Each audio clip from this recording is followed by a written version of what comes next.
गौतम बुद्ध हमेशा ही सही समय पर प्रवचन देने पहुंच जाया करते थे।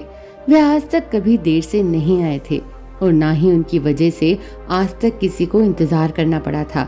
लेकिन आज पहली बार ऐसा हुआ था कि उनके शिष्यों को उनका इंतजार करते काफी समय हो चुका था, लेकिन बुद्ध अभी तक प्रवचन सभा में नहीं आए थे। शिष्य आपस में बात कर रहे थे कि जरूर आज तथागत बुद्ध को कोई जरूरी काम आ गया होगा, वरना वो हमेशा ही समय पर आ जाते हैं। शिष्य ये बातें कर ही रहे थे कि तभी अचानक गौतम बुद्ध अपने हाथ में कमल का एक फूल लिए वहां पहुंचे और एक पेड़ के नीचे लगे आसन पर आकर बैठ गए। आश्रम में करीब 500 शिष्य थे जो उनका प्रवचन सुनने के लिए इंतजार कर रहे थे। इन 500 सदस्यों के अलावा आश्रम में एक और शिष्य भी था जिसका नाम था महाकश्यप। आश्रम के बाकी शिष्य मानते थे कि महाकश्यप पागल है, क्योंकि वह कभी भी उनके साथ बैठकर बुद्ध के उपदेशों को नहीं सुनता था। उसने आज तक कभी ध्यान भी नहीं किया था और ना ही कभी ध्यान करने का प्रयास ही किया था।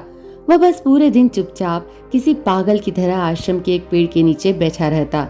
ना ही उसके पास कोई बात करने आता और ना ही वो किसी से बात करता। जब उसका मन करता तो आसपास के गांव में जाकर थोड़ी सी भिक्षा मांग लेता और भिक्षा में जो भी कुछ मिलता उसे खाकर उसी पेड़ के नीचे फिर बैठ जाता। वो बस पूरे दिन आश्रम के पेड़ पौधे, आसपास के बिखरे पत्ते, घास और आश्रम में आते जाते भिक्षुओं को ध्यान से देखता रहता। सभी का विश्वास था कि वो एक धार्मिक इंसान नहीं है। आश्रम में रहने वाले सभी भिक्षुओं का मानना था कि वो एक पागल और मूर्ख इंसान है जिसे कोई भी कुछ नहीं सिखा सकता। तो आज के दिन गौतम बुद्ध आए और आकर आसन पे बैठ गए। बैठते ही उन्होंने अपने हाथ में लिए कमल के फूल को देखना शुरू कर दिया। शिष्य इंतजार कर रहे थे कि बुद्ध कुछ बोलेंगे, लेकिन बुद्ध कुछ भी नहीं बोले। वे बस उस कमल के फूल को ध्यान से देखते रहे। वे उस कमल के फूल को देखने में इतने खो गए, इतने ध्यान मग्न हो गए कि कब मिनट घंटों में बदल गए उन्हें पता ही नहीं चला। कई घंटे गुजर चुके थे, लेकिन बुद्ध ने एक शब्द भी नहीं बोला था। वे बस उस कमल के फूल को देखे जा रहे थे। अब वहाँ के 500 शिष्यों के अंदर जोरों की बेचैनी मचने लगी।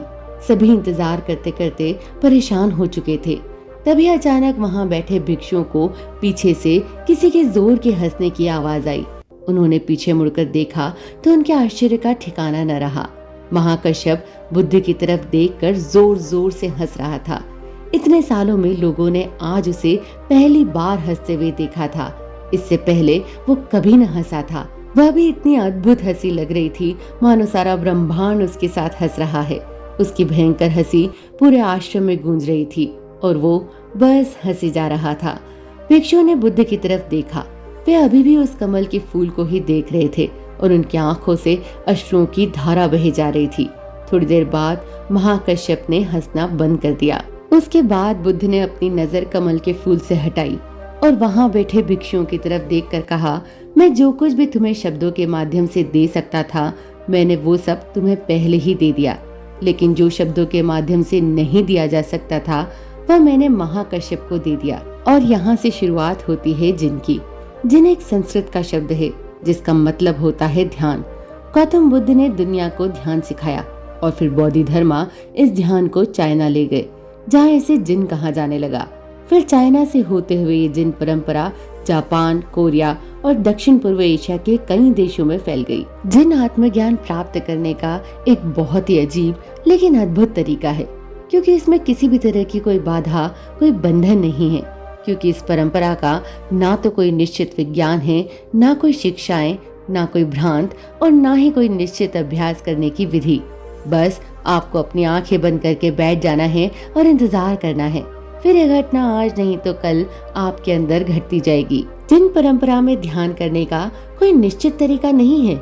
इनमें बस आपको जागरूक होकर ये देखना होता है कि आपके दिमाग में किस तरह के विचार उठ रहे हैं, लेकिन आपको उन विचारों में उलझना नहीं है, बस उन्हें देखना है।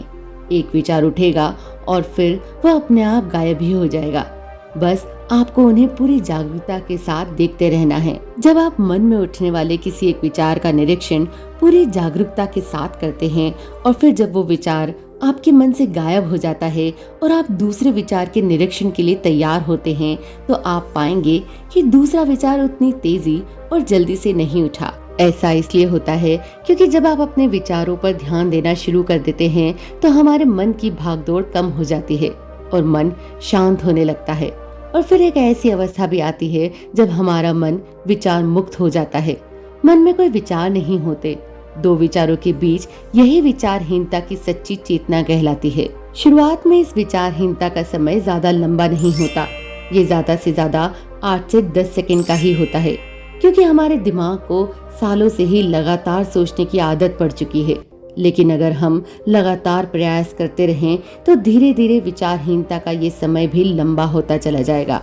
और यह समय जितना लंबा होगा उतना ही हम जिनको समझ पाएंगे, ध्यान को समझ पाएंगे और उतना ही हम खुद की ओर करीब होते चले जाएंगे। आज के लिए बस इतना ही। मिलेंगे फिर किसी नई बात और नई कहानी के साथ।